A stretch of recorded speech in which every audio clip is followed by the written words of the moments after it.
নমস্কার, সংবাদ পড়ছি সায়নশীল। বিশেষ বিশেষ খবরে যাওয়ার আগে আপনাদের জানিয়ে রাখতে চাই, আমাদের বাংলা এবং ককবরক উভয় সংবাদেরই সময়সীমা এবং সময়সূচি পরিবর্তন করা হয়েছে।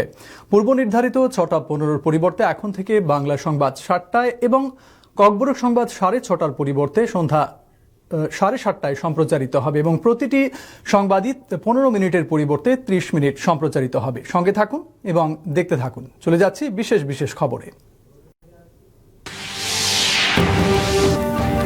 বিশ্ব শান্তি ও সমৃদ্ধির জন্য আন্তর্জাতিক অংশীদারিত্ব জোরদার করা প্রয়োজন বললেন প্রধানমন্ত্রী।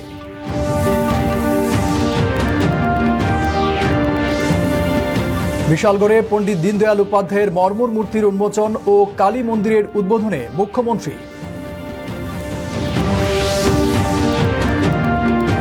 রাজধানীতে বিশেষ যোগ শিবিরে অংশ নিলেন তফসিলি জাতি কল্যাণমন্ত্রী।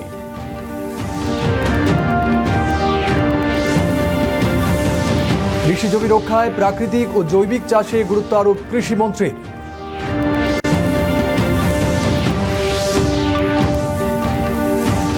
বিশ্বকাপ ফুটবলে মেসির হ্যাট্রিক, নরওয়ে 4-1 গোলে হারালো ইরাককে।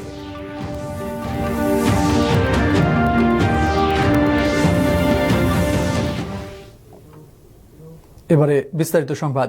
G7 শীর্ষ সম্মেলনে অংশ নিতে বর্তমানে ফ্রান্সের এভিয়ান শহরে রয়েছেন প্রধানমন্ত্রী নরেন্দ্র মোদী। আজ তিনি সবার জন্য ভারসাম্যপূর্ণ, অন্তর্ভুক্তিমূলক ও টেকসই অর্থনৈতিক প্রবৃদ্ধি শীর্ষক গুরুত্বপূর্ণ অধিবেশনে অংশ নেন এবং বিভিন্ন দেশের নেতাদের সঙ্গে মত বিনিময় করেন। এর আগে সম্মেলনের এক অধিবেশনে প্রধানমন্ত্রী মোদী বলেন, জ্বালানি, খাদ্য, স্বাস্থ্য, সাইবার ও অর্থনৈতিক নিরাপত্তা এখন পরস্পর নির্ভরশীল। তাই বিশ্ব শান্তি ও সমৃদ্ধির জন্য আন্তর্জাতিক অংশীদারিত্ব আরও জোরদার করা প্রয়োজন। এদিকে সম্মেলনের ফাঁকে আজ মার্কিন প্রেসিডেন্ট ডোনাল্ড ট্রাম্পের সঙ্গে প্রধানমন্ত্রী মোদীর দ্বিপাক্ষিক বৈঠক হওয়ার সম্ভাবনা রয়েছে। পশ্চিম এশিয়ার পরিস্থিতি, বাণিজ্য, জ্বালানি নিরাপত্তা এবং বিভিন্ন আন্তর্জাতিক ইস্যু বৈঠকে গুরুত্ব পেতে পারে বলে মনে করা হচ্ছে।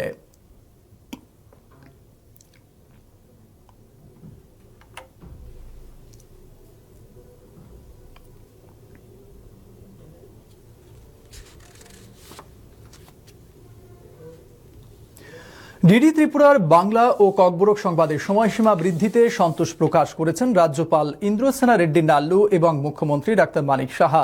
বাংলা ও ককবরক সংবাদের সময়সীমা বাড়িয়ে আজ থেকে প্রতিদিন 8 ঘণ্টা করে করা হয়েছে। রাজ্যপাল ইন্দ্রসেনা রেড্ডি নাল্লু শুভ কামনা জানিয়েছেন। অপরদিকে মুখ্যমন্ত্রী ডাক্তার মানিক সাহা ডিডি ত্রিপুরার এই উদ্যোগের প্রশংসা করেছেন এবং এর সাফল্য কামনা করেছেন। अपने त्रिपुरा वासियों को 7 to 7:30 बंगला और 7:30 to 8 काकबरक में जो न्यूज़ लाने का है, ये खुशी है। मैं सेंट्रल गवर्नमेंट को ये प्रोग्राम लेने से धन्यवाद देता हूँ। पहले कम समय में था, उसको बढ़ा के अभी आधा घंटा तक पूरा त्रिपुरा और देश भर में, विश्व भर में क्या क्या न्यूज़ आ रहा है, ये न्यूज़ सब आम पब्लिक को समझ में आने के लिए ये व्यवस्था करे हैं। इसीलिए त्रिपुरा वासी सब लोगों को मेरे तरफ से दूरदर्शन केंद्र को धन्यवाद देते हुए आप सब लोगों को शुभकामनाएं देता हूँ। देखो, আমরা দূরদর্শন ত্রিপুরার সবাই ত্রিপুরার মানুষ অপেক্ষা করে থাকে। তো 1 ঘন্টার যে বুলেটিন শুরু করেছে, আমার মনে হয় যে ত্রিপুরাবাসীর জন্য এটা অত্যন্ত ফলপ্রসূ হবে। মানুষ জানতে পারবে কি হচ্ছে না হচ্ছে। তো আমি যাতে এই 1 ঘন্টার যে প্রোগ্রাম রেখেছে সেটা যেন ঠিকভাবে মানুষের যে বিষয়গুলো আছে সেগুলো যেন সামনের দিকে ওনারা রাখেন এবং তার সাফল্য কামনা।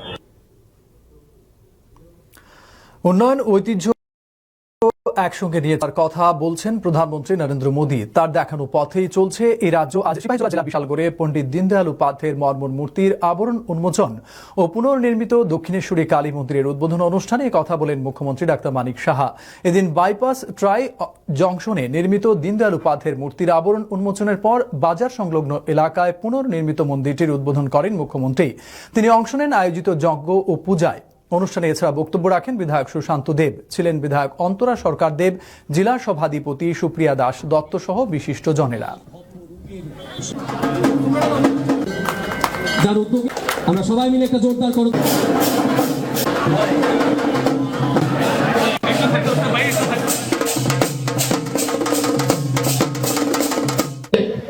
কাজ মাননীয় প্রধানমন্ত্রীজি আমাদের যেভাবে আমাদের বলছেন, যে মার্গদর্শন আমাদের দিচ্ছেন, সেইভাবে আমরাও কিন্তু কাজ করে চলছি। একটা সময় ছিল পণ্ডিত দীনদয়ালজিকে যাতে না জানতে পারি, আমাদের মানুষ যাতে না জানতে পারে, এরকম একটা ব্যবস্থা তৎকালীন সময়ের সরকার সেই কাজগুলো করেছে।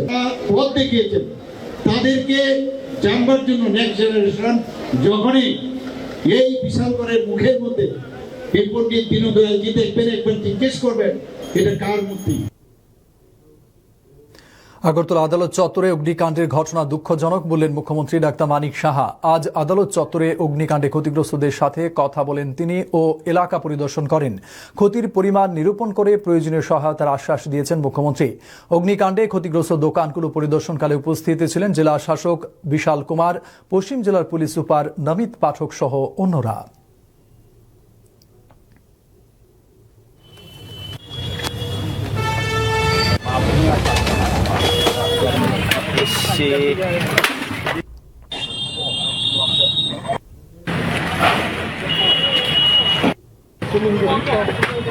এই ধরনের ঘটনা তো সাধারণত দুঃখজনকই হয়। যার যায় সে বুঝতে পারে এটা ঘরের উপর ভিত্তি করে তার সংসার চালানো ইত্যাদি, কিন্তু ঘটনাটা তো যা শুনেছি আমরা, যে অনেকে বলছে যে এটা শর্ট সার্কিট থেকে হয়েছে। তো আমি এক্স্যাক্টলি এখনো বলতে পারছি না। এটা যখন এই বিষয়ে পুরো বিষয়টা পরিষ্কার হবে তখন বুঝতে পারবো। আমাদের সরকারের তরফ থেকে অ্যাসেসমেন্ট হয়েছে, ওনাদেরকে যা যা সাহায্য দেওয়ার করব, আমিও ব্যক্তিগতভাবে সাহায্য করব এবং সেইভাবে ওনাদের সাথে কথা বলেছি। মাসখানেক সময় নেবে রিস্টোর করার জন্য।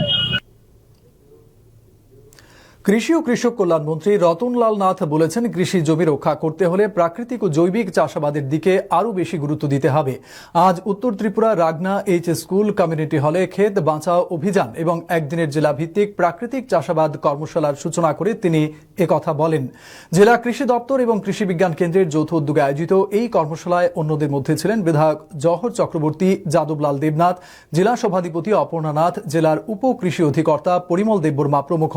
অনুষ্ঠানে কৃষকদের মধ্যে কৃষি যন্ত্রপাতি বিতরণ করা হয়। কৃষিমন্ত্রী জানান, বর্তমানে রাজ্যে প্রায় 5,000 হেক্টর জমি প্রাকৃতিক চাষের আওতায় এসেছে এবং চলতি বছরের শেষ নাগাদ এই পরিমাণ বৃদ্ধি করে 16,000 হেক্টর করার লক্ষ্যমাত্রা নেওয়া হয়েছে।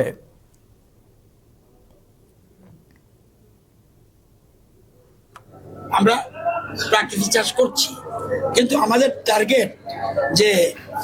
টার্গেট যে এই বছরের শেষের দিকে আমরা টার্গেট 16,000 হেক্টর আমাদের টার্গেট প্রাকৃতিক চাষ। কেমিক্যাল চাষে কিন্তু কেমিক্যাল ব্যবহারের ফলে পয়সা বেশি যায়। প্রাকৃতিক চাষে আপনার খরচও কম, উৎপাদনও বেশি। সেই জন্য আমরা সবাই সারা দেশে আমাদের প্রকল্প শুরু করেছি। ধরিত্রী মাকে বাঁচিয়ে রাখতে হবে, জমিকে বাঁচিয়ে রাখতে হবে, জমি যাতে শেষ না হয়ে যায়। এই জন্য আমাদের বিভিন্ন ধরনের প্রকল্প আমাদের রয়েছে। কেঁচোকে বাঁচিয়ে রাখতে হবে, ফ্যাঙ্গাসকে বাঁচিয়ে রাখতে হবে, এই জন্য আমরা গুরুত্ব দিচ্ছি। জাতীয় মহাসড়ক ও এক্সপ্রেসওয়েতে বেআইনি জবরদখল, অবৈধ পার্কিং এবং নিরাপত্তা ব্যবস্থার ঘাটতি দূর করে সড়ক দুর্ঘটনা রোধ করতে হবে। দেশের সর্বোচ্চ আদালত সুপ্রিম কোর্টের এই নির্দেশিকা রাজ্যেও কার্যকর করার লক্ষ্যে মহাকরণে গতকাল এক উচ্চ পর্যায়ের বৈঠক অনুষ্ঠিত হয়। পরিবহনমন্ত্রী সুশান্ত চৌধুরীর পৌরোহিত্যে বৈঠকে স্বরাষ্ট্র, পরিবহন, স্বাস্থ্য, পূর্ত, গ্রামোন্নয়ন দপ্তর উচ্চপদস্থ আধিকারিক ছাড়াও 8 জেলার জেলা শাসক, পুলিশ সুপার সহ বিভিন্ন দপ্তরের আধিকারিকরা অংশ নেন। For each highway stretch. The resist of this meeting, so we have a small presentation which has been collected. Within highway safety zones, within highway safety. মূলত সুপ্রিম কোর্টের কিছু নির্দেশ প্রতিটা রাজ্যকে দেওয়া হয়েছে যে অ্যাক্সিডেন্ট কমানো এবং যত সংখ্যক মানুষের জীবন বাঁচানো যায়। কিছু নির্দেশিকা তারা আমাদেরকে প্রদান করেছে ডিজিপি এবং চিফ সেক্রেটারিদের উদ্দেশ্যে এই রাজ্যগুলোকে, যে আমাদের পালন করতে হবে এবং আগামী কয়েক মাসের মধ্যে আমরা তাদের যে নির্দেশগুলো সঠিকভাবে কি পালন করলাম তার যে অ্যাকশন টেকেন রিপোর্ট সেটা তাদেরকে জানাতে হবে সুপ্রিম কোর্টকে এবং আমাদের মিনিস্ট্রি অফ মর্থকে, রোড ট্রান্সপোর্ট অ্যান্ড আমাদের যে গভর্নমেন্ট অফ ইন্ডিয়া। তো সেই বিষয়ে আজকে বিস্তারিত আলোচনা হয়েছে এবং পিএম রাহাত আপনারা জানেন 1.5 লাখ টাকার যে ক্যাশলেস ট্রিটমেন্টের যে সুযোগ ভারত সরকার প্রদান করছে মোদিজির নেতৃত্বে অ্যাক্সিডেন্ট ভিকটিম যারা, তাদেরকে সেই পিএম রাহতের কি আমাদের সাকসেস আছে ত্রিপুরা রাজ্যে, সে বিষয়ে আমরা বিস্তারিত আলোচনা করেছি। এবং আপনারা জানলে খুশি হবেন যে ভারতবর্ষের সরকার আমাদের রাজ্যের পিএম রাহতের এখন পর্যন্ত যা স্ট্যাটাস তার উপর সন্তুষ্টি প্রকাশ করেছে এবং আমাদেরকে মিটিংয়ে সেখানে সুন্দর এনকারেজ মানে অ্যাপ্রিসিয়েশন তারা প্রদান করেছে রাজ্য পরিবহন দপ্তরকে। আন্তর্জাতিক যোগ দিবস উদযাপন উপলক্ষে রাজধানীর এনএসআরসিসিতে আজ বিশেষ যোগ প্রদর্শন অনুষ্ঠিত হয়। যোগাভ্যাসের মাধ্যমে শারীরিক ও মানসিক সুস্থতার বার্তা ছড়িয়ে দিতেই এই বিশেষ আয়োজন। প্রাণী সম্পদ বিকাশ, মৎস্য এবং তফসিলি জাতি কল্যাণ দপ্তরের যৌথ উদ্যোগে এই কর্মসূচির সূচনা করেন মন্ত্রী সুধাংশু দাস। ছিলেন প্রাণী সম্পদ বিকাশ দপ্তরের সচিব দীপা জি নায়ার, অধিকর্তা নীরজ চঞ্চল সহ সংশ্লিষ্ট দপ্তরের পদস্থ আধিকারিক ও কর্মীরা। আগামী 21 জুন বিশ্ব যোগা দিবস ও প্রধানমন্ত্রী নরেন্দ্র মোদীর বার্তাকে ছড়িয়ে দেওয়া লক্ষ্যেই এই কর্মসূচির আয়োজন।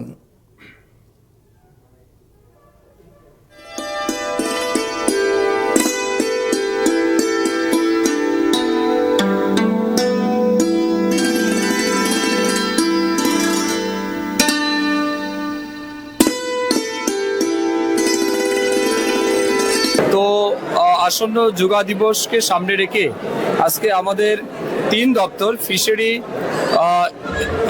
তারপর তপশিলি জাতি কল্যাণ এবং পশুপালন বা প্রাণী সম্পদ বিকাশ দপ্তর, এই 3 দপ্তরের সমস্ত কর্মকর্তাদের সাথে নিয়ে তার সাথে সাথে আমাদের ভেটেরিনারি ডক্টর অ্যাসোসিয়েশন এবং ফিশারি গ্যাজেটেড অফিসার অ্যাসোসিয়েশন তাদেরও যৌথ উদ্যোগে আজকে আমরা যোগা ব্যায়াম করেছি। এই যোগা ব্যায়াম বা এই যে যোগা সেশন আয়োজন করার মূল উদ্দেশ্য এটাই, আমরা সবাইকে বার্তা দিতে চাই যে যোগ এবং ব্যায়াম শুধুমাত্র শারীরিক সুস্থতার জন্য নয়, তার সাথে সাথে মানসিক বিকাশ বা মানবিক মূল্যবোধকে জাগ্রত করার জন্য এই যোগা ব্যায়াম অত্যন্ত প্রয়োজন। আমাদের যেমন সুস্থ থাকা উচিত, তার সাথে সাথে আমাদের মনকেও সুস্থ রাখা উচিত, তার জন্য যোগার গুরুত্ব অপরিসীম। তাই যোগার গুরুত্ব রাজ্যের সর্বত্র ছড়িয়ে দেওয়ার জন্য এবং বিশেষ করে আমাদের 3 দপ্তরের সমস্ত কর্মকর্তা যারা আছেন তারাও যেন সেটাকে অ্যাডপ্ট করে ওয়াইডলি বা পজিটিভলি, তার জন্য আজকে আমরা আয়োজন করেছি। এবং আজকে আপনারা লক্ষ্য করেছেন অনেকজন আমাদের এই যোগা প্র্যাকটিসে অংশগ্রহণ করেছে। আমি সবাইকে ধন্যবাদ জানাচ্ছি।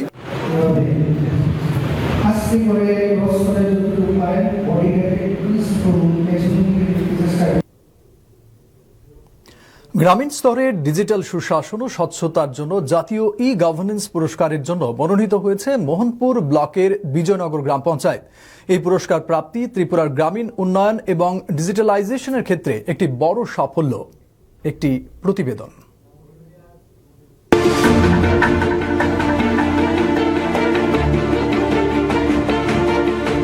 আগরতলা থেকে প্রায় 30 কিলোমিটার দূরে মোহনপুর আরডি ব্লকের অধীন বিজয়নগর গ্রাম পঞ্চায়েত। 2.5 স্কয়ার কিলোমিটার এলাকা জুড়ে বিজয়নগর গ্রাম পঞ্চায়েত গঠিত। এলাকাটি কৃষি প্রধান। পঞ্চায়েতের লোকসংখ্যা 2552 জন। এই পঞ্চায়েতে বসবাসকারী 729টি পরিবার পাচ্ছে প্রযুক্তির ছোঁয়া। উন্নত প্রযুক্তির ব্যবহারে বদলে যাচ্ছে গ্রাম পঞ্চায়েত এলাকা। পোড়ামাটির কাজ আর নানা চিত্রকল্পে ফুটে উঠেছে বিজয়নগর পঞ্চায়েত অফিস। রয়েছে ডিজিটাল লাইব্রেরি, তৈরি হচ্ছে পার্ক। গ্রামীণ স্তরে ডিজিটাল সুশাসন পৌঁছে দেওয়ার জন্যই পুরস্কারের জন্য মনোনীত হয়েছে এই পঞ্চায়েত। মোহনপুর আরডি ব্লকের বিডিও গোপাল কৃষ্ণ দত্ত জানিয়েছেন, গ্রাম পঞ্চায়েতের প্রতিটি পরিবারকে হোয়াটসঅ্যাপ গ্রুপ এবং গ্রাম বার্তা অ্যাপসের মাধ্যমে যুক্ত করা হয়েছে। মানুষের সাথে প্রয়োজনীয় যোগাযোগ মেনটেন করার জন্য সবসময় পঞ্চায়েত প্রত্যেক গ্রাম পঞ্চায়েতে যেমন ওয়ার্ড ভিত্তিক আপনার হোয়াটসঅ্যাপ গ্রুপ তৈরি করেছেন, মানুষ বাড়িতে বসেই জানতে পারে এবং প্রয়োজনীয় সুযোগ সুবিধা নিতে পারে। তার জন্য পঞ্চায়েত একটা কিউআর কোড জেনারেট করে সব বাড়িতে বাড়িতে দিয়েছে। কেন্দ্রীয় প্রশাসনিক সংস্কার এবং জন অভিযোগ দপ্তর এই মর্যাদাপূর্ণ পুরস্কারের জন্য বিজয়নগর পঞ্চায়েতকে নির্বাচিত করেছে। এটি ত্রিপুরার একমাত্র গ্রাম পঞ্চায়েত যার সমস্ত পুরনো রেকর্ড এবং উত্তরাধিকার সংক্রান্ত তথ্য শতভাগ ডিজিটালাইজড করা হয়েছে। পঞ্চায়েতটিতে কৃত্রিম বুদ্ধিমত্তা ভিত্তিক শিক্ষামূলক উদ্যোগ, উন্নত প্রশাসনিক ব্যবস্থা এবং স্বচ্ছ পরিষেবা নিশ্চিত করার জন্যই রৌপ্য পদকের জন্য মনোনীত করা হয়েছে, জানিয়েছেন panchayat executive officer Payel Dutta. Grievance redressal portal जो कि आमार सरकार पोर्टल जिस पे पंचायत का जो ऑफिशियल्स है वो हर हफ्ता एक दिन विलेज में वॉक करके जाते हैं डोर टू डोर और पूछते हैं लोगों का क्या समस्याएं है। फिर उन लोगों के जो समस्या है वो इधर आमार सरकार पोर्टल में दर्ज होता है। फिर उसको 2 से 3 दिन में इसका रिजोल्यूशन हो जाता है। फिर आता है हमारा पंचायत निर्णय ऐप और सभा सार के माध्यम से हमारा जो ग्राम सभा होता है वो ग्राम सभा को भी हमने डिजिटल करने का प्रयास किए हैं। हमारे जो बच्चे हैं विजयनगर स्कूल का, उन बच्चों के लिए हमारे पास है AI बेस्ड डिजिटल टूल, जिस टूल के तहत हम लोगों ने बच्चों के लिए स्पोकन इंग्लिश का सुविधा रखा है। মোহনপুর পঞ্চায়েত সমিতির চেয়ারপারসন রাকেশ দেব এবং বিজয়নগর গ্রাম পঞ্চায়েতের প্রধান সঞ্জীব লস্কর দুজনেই পুরস্কারের জন্য মনোনীত হওয়ায় প্রধানমন্ত্রী নরেন্দ্র মোদী এবং রাজ্যের মুখ্যমন্ত্রী ডাক্তার মানিক সাহা এলাকার বিধায়ক তথা মন্ত্রী রতনলাল নাথকে অভিনন্দন জানিয়েছেন। আমি মাননীয় মুখ্যমন্ত্রী প্রফেসর ডাক্তার মানিক সাহা জি, আমাদের এলাকার মন্ত্রী রেসপেক্টেড রতনলাল নাথ জি এবং ডাইরেক্টর পঞ্চায়েতকে ধন্যবাদ জানাই। हमें इस बात की बहुत खुशी है कि विजयनगर का नेशनल ई-गवर्नेंस जैसे सिल्वर अवार्ड मिला है। উন্নত প্রযুক্তিকে ব্যবহার করে কোনো পঞ্চায়েত এগিয়ে যেতে পারে তার উদাহরণ হলো এই রাজ্যের মোহনপুর ব্লকের অন্তর্গত বিজয়নগর পঞ্চায়েত। এই বিজয়নগর পঞ্চায়েত থেকে আমি জয়ন্ত ভৌমিক, ক্যামেরায় সুব্রত সাহা, দূরদর্শন সংবাদ, ত্রিপুরা। খয়েরপুর মজলিশপুর বিধানসভা কেন্দ্রের বিভিন্ন জায়গায় আজ দিনভর কর্মসূচিতে যোগ দেন প্রদেশ বিজেপি সভাপতি অভিষেক দেবরায়। দিনের শুরুতে চতুর্দশ দেবতা বাড়িতে গিয়ে পুজো দেন তিনি। এক পের মা কে নাম কর্মসূচিতে অংশ নেন ও বৃক্ষরোপণ করেন। জেলা সফরের অঙ্গ হিসেবে এই কর্মসূচি। উপস্থিত ছিলেন স্থানীয় বিধায়ক রতন চক্রবর্তী, ভারপ্রাপ্ত জেলা সভাধিপতি বিশ্বজিৎ শীল প্রমুখ।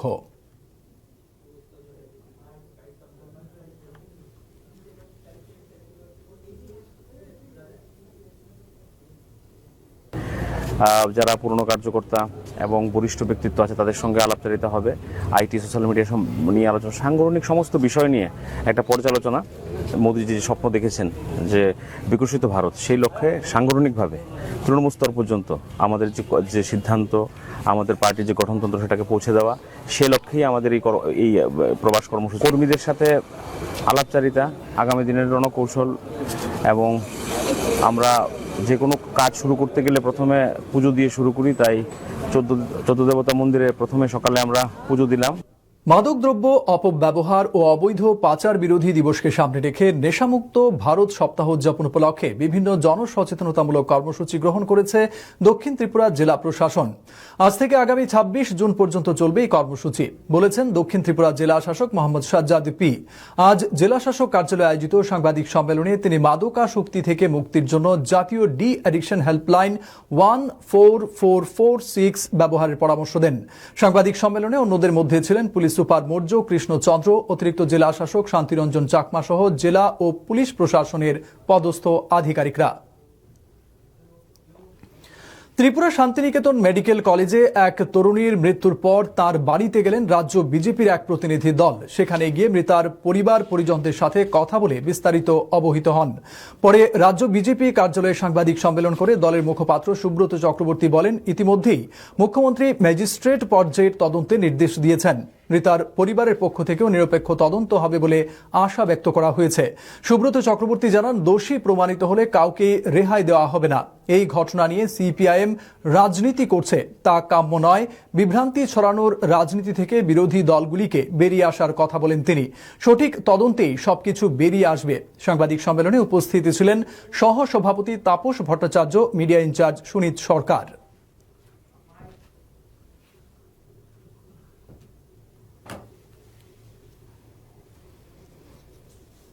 10 জুন শান্তিনিকেতন মেডিকেল কলেজে মনীষা দাস নামে সেই কলেজে কর্মরতা একটি ফুটফুটে তরুণী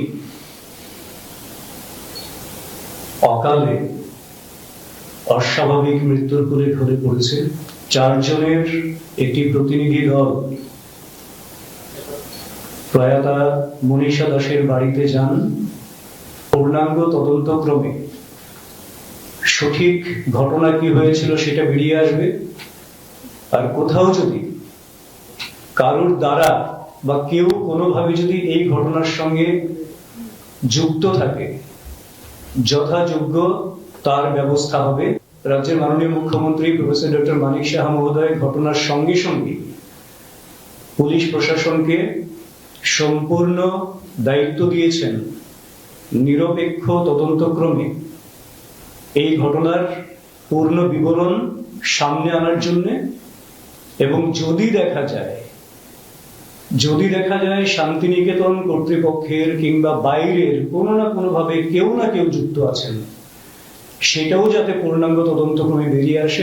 এই ঘটনাটাকে কেন্দ্র করে যেটা বরাবর সিপিএম এর বা বামফ্রন্টের একটা নেচার হিসেবে আমরা দেখি, বিগত দিনগুলিতে আমরা দেখেছি একটা মৃত্যুকে নিয়ে রাজনীতি করা। প্রধানমন্ত্রী নরেন্দ্র মোদীর নেতৃত্বাধীন সরকারের 12 বছর পূর্তি উপলক্ষে উত্তর ত্রিপুরা জেলার 8টি ব্লক, বিভিন্ন নগর পঞ্চায়েত ও পুর পরিষদের উদ্যোগে 3 দিন ব্যাপী জনকল্যাণ শিবির আজ শেষ হয়েছে। শিবিরে নাগরিকদের বিভিন্ন পরিষেবা প্রদান করা হয়। এছাড়া চিকিৎসা শেষে দেওয়া হয় ওষুধও। শিবিরে আয়ুষ্মান ভারত কার্ড, স্বাস্থ্য পরীক্ষা সহ বিভিন্ন সরকারি সুবিধা গ্রহণ করেন সাধারণ মানুষ। কদমতলা পঞ্চায়েত সমিতির চেয়ারম্যান মিহির রঞ্জন নাথ জানান, ব্লকের 159 জন অঙ্গনওয়াড়ি কর্মীর হাতে এদিন ডাস্টবিন তুলে দেওয়া হয়।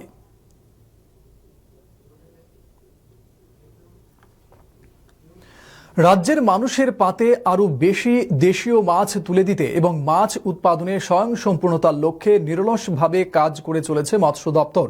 সেই লক্ষ্যেই ধলাই জেলার করমছড়া ফিশ ব্রিডিং ফার্মে অত্যাধুনিক ও বৈজ্ঞানিক পদ্ধতিতে তৈরি হচ্ছে লক্ষ লক্ষ মাছের পোনা। একটি প্রতিবেদন।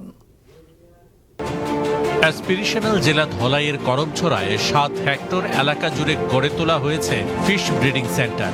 এখানে রয়েছে 20টি পুকুর। চলতি বছরে এখানে 12,000 সিসি রেণু এবং প্রায় 3 লক্ষ বিভিন্ন প্রজাতির মাছের পোনা উৎপাদনের লক্ষ্য নেওয়া হয়েছে। লক্ষ্য পূরণে superintendent of fishery doctor Samir Malla সহ বিশেষজ্ঞদের তত্ত্বাবধানে দিনরাত চলছে প্রস্তুতি ও পরিচর্যার কাজ। ব্রিডার মাছ নির্বাচন থেকে শুরু করে ডিম সংগ্রহ, হেজিং এবং রেণু উৎপাদন সবকিছুই অত্যাধুনিক পদ্ধতিতে করা হচ্ছে বলে জানান fishery officer Antony Debbarma. Actually doing IMC breeding. So if I would say the process, first we try to pump the water to the overhead tank, which you'll be seeing shortly, and then after pumping the water in the overhead tank, then we will do the netting and select the brooders which are already mature enough for breeding, and then after collecting the brooders, we'll bring it to the breeding tank. There we'll keep it in a happa for conditioning for some time. After conditioning, then we will be injecting with inducing hormone. এদিকে ধলাই জেলা মৎস্য দপ্তরের উপ অধিকর্তা গৌরাঙ্গ চন্দ্র সরকার জানান, ডিম থেকে রেণু উৎপাদনের পর তা নার্সারি পুকুরে মজুত করা হয়। পোনাগুলি নির্দিষ্ট আকারে পৌঁছানোর পর তা বিতরণ করা হয় জেলার বিভিন্ন সুবিধাভোগী ও মৎস্য চাষীদের মধ্যে। এতে একদিকে যেমন মাছ উৎপাদন বাড়ছে, অন্যদিকে চাষীদের আয় বৃদ্ধিরও নতুন সুযোগ তৈরি হচ্ছে। মৎস্য উৎপাদনের লক্ষ্যমাত্রা পূরণে করমছড়া ফিশ ব্রিডিং ফার্ম গুরুত্বপূর্ণ ভূমিকা পালন করছে বলেও জানান শ্রী সরকার। টার্গেট হলো আমাদের এখানে মাছের উৎপাদনও হয় এবং মাছের পোনা উৎপাদন করি। এখন আমরা যে এখন ব্রিডিং সিজন, আমাদের peak season, we are conducting the breeding of IMC fish. After actually breeding, we are release the spawn to the tank, and after that, after fry and fingerling we are getting. এবারে আমরা fingering পাওয়ার পরে আমরা beneficiary distribution করি। আমাদের যে scheme আছে, এই ধলাই ডিস্ট্রিক্টের যত স্কিম আছে, apart from Dhalai district also আমরা অন্য ডিস্ট্রিক্টে আমাদের পাঠাই এখান থেকে মাছের পোনা। Ultimate actually for stocking of the fingerling, sizeable fingerling to get the fish totally আমাদের যে ত্রিপুরার যে ডিমান্ড আছে মাছের যে ডিমান্ড এবং আমাদের সাপ্লাইটা এখনো আমাদের ঘাটতি আছে। আমরা এখনো রাজ্যের বাইরে থেকে মাছ আনতে হয়। আমরা রাজ্য সরকার এবং মৎস্য দপ্তর আমাদের যৌথভাবে আমরা চেষ্টা করছি আমরা যাতে এই রাজ্যকে মাছের উৎপাদন স্বয়ংসম্পূর্ণ করা যায়। তো এটা একটা আমাদের একটা বিশাল বড় একটা যোগ্য। এই সিজনে আমরা বিশেষ করে মানুষের হাতে যদি আমরা ঠিক মতো সাইজের মাছের পোনা পৌঁছে দিতে পারি, সাইজেবল ফিঙ্গারিং দিতে পারি, তার জন্য আমাদের এই প্রচেষ্টা। মাছ শুধু খাদ্য নয়, গ্রামীণ অর্থনীতিরও এক শক্তিশালী ভিত্তি। আর সেই ভিত্তিকে আরো মজবুত করতে মানসম্পন্ন মাছের পোনা উৎপাদন ও সরবরাহে নিরবিচ্ছিন্নভাবে কাজ করে চলেছে মৎস্য দপ্তর। করমছড়া ফিশ ব্রিডিং ফার্মের এই উদ্যোগ রাজ্যকে মাছ উৎপাদনে স্বয়ংসম্পূর্ণ করার পথকে আরো সুগম করছে, সেটা বলাই যায়। ধলাই জেলা থেকে মনীষ চক্রবর্তীর রিপোর্ট, দূরদর্শন সংবাদ, ত্রিপুরা। সাংসদ রাজীব ভট্টাচার্যের উদ্যোগে বনমালীপুর বিধানসভা কেন্দ্রের ৩১ নম্বর ওয়ার্ডের সহযোগিতায় রামঠাকুর ক্লাব সংলগ্ন এলাকায় জল ছত্রের আয়োজন করা হয়। পথচারী সহ সাধারণ মানুষের হাতে শরবত তুলে দেওয়া হয়েছে। উপস্থিত ছিলেন সাংসদ রাজীব ভট্টাচার্য, কর্পোরেটর সহ অন্যরা।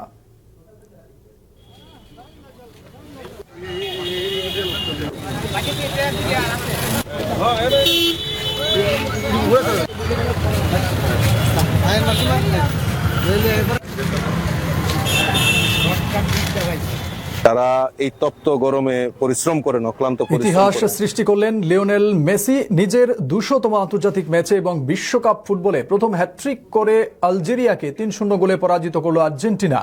একই সঙ্গে জার্মানির মিরোস্লাভ ক্লোজের সর্বকালের সর্বোচ্চ ১৬টি বিশ্বকাপ গোলের বিশ্ব রেকর্ডও স্পর্শ করলেন মেসি।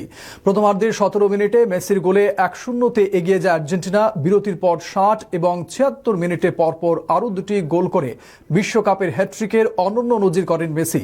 এদিকে আজ ইরাককে ৪-১ গোলে পরাজিত করে ফিফা বিশ্বকাপ ফুটবলে অভিযান শুরু করল নরওয়ে।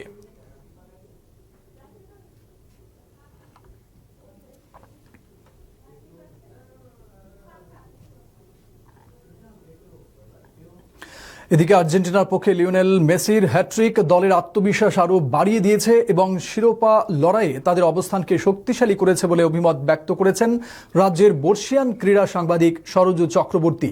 বিশ্বকাপে এখনো পর্যন্ত অনুষ্ঠিত ম্যাচগুলো নিয়ে আজ দূরদর্শনকে নিজের প্রতিক্রিয়া ব্যক্ত করেন তিনি। ब्राजील, बेल्जियम और एक स्पेन, ये तीनों पॉइंट लूज कर दिए पहले राउंड का पहले मैच में ही। तो वो तो हमारा जो फुटबॉल फैन है उसको बहुत डिसअपॉइंट किया। आज जो हुआ वो तो हिस्ट्री हो गया। अर्जेंटीना और उससे पहले Spain, then Argentina, France, then Argentina, दोनों ने जीत लिया। और एम्बापे वहाँ पर 2 गोल मारा और मेसी हैट्रिक किया और ये तो उनका रिकॉर्ड हो गया। 200 इंटरनेशनल मैच अर्जेंटीना होके और 16 गोल्स हो गए। मिरोस्लाव क्लोसा जो जर्मनी के टॉप स्कोरर थे वर्ल्ड कप में, उसको टच कर लिया और 1 गोल से उसको नया रिकॉर्ड हो जाएगा वर्ल्ड कप में। आज और एक लीजेंड रात को खेलेंगे, वो है रोनाल्डो। तो अभी माने धीरे धीरे जम रहा है ये वर्ल्ड कप। শেষ করার আগে বিশেষ খবর আরেকবার।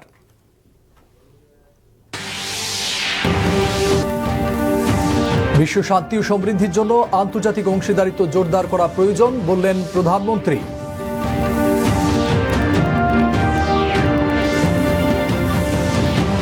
বিশালগড়ের পণ্ডিত দীনদয়াল উপাধ্যায়ের মর্মর মূর্তির উন্মোচন ও কালী মন্দিরের উদ্বোধনে মুখ্যমন্ত্রী। রাজধানীতে বিশেষ যোগ শিবিরে অংশ নিলেন তফসিলি জাতি কল্যাণমন্ত্রী।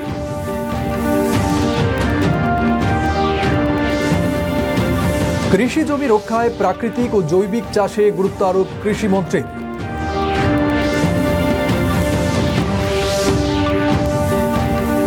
বিশ্বকাপ ফুটবলে মেসির হ্যাট্রিক, নরওয়ে ৪-১ গোলে হারালো ইরাককে।